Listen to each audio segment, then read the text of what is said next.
What I am about to do tonight is I will go over some of the things we looked at during the crusade. And the reason why that is necessary is because, first of all, I will need to show us the duty of a pastor. A pastor is different from a lecturer. And as men of God, we have to understand very well the vocation to which we are called. Our vocation is a holy vocation, and the depth of our vocation is so deep that if we don't understand our vocation, one will think that we just talk because pastors can talk. I've heard people say pastors can talk. We don't talk because we can talk. Except you don't know your vocation, you don't know your job as a pastor. In Jeremiah number 3 and verse 15, Jeremiah number 3 and verse 15, God was speaking, and God gave us a description of the job of a pastor. In Jeremiah 3 and verse 15, God said, I will give you pastors. And the reason why I will give you pastors is that I will give you pastors after my heart, which shall feed you. The job of a pastor is likened to the job of a chef. You know who a chef is? A chef is like a cook. A cook has a menu. Today you will eat fried rice. Tomorrow it is jollof rice. Next tomorrow it is amala. That is the work of a chef. An intelligent person who serves meal in order for the well-being of the one that eats the meal.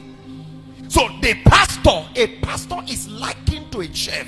The duty of a pastor is to serve meal, not according to what you want, but according to what is needed per time, in order to bring enough nutrient per time that will build us per time.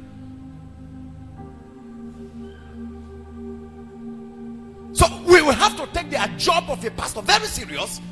And that is why at times I hear some pastors, and a pastor will say, I wanted to preach. God did not tell me what to preach.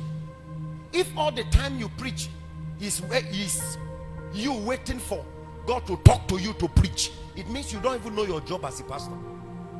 Because part of your job is that you will have to, by sensitivity and by the Spirit, observe the growth of the people you are feeding.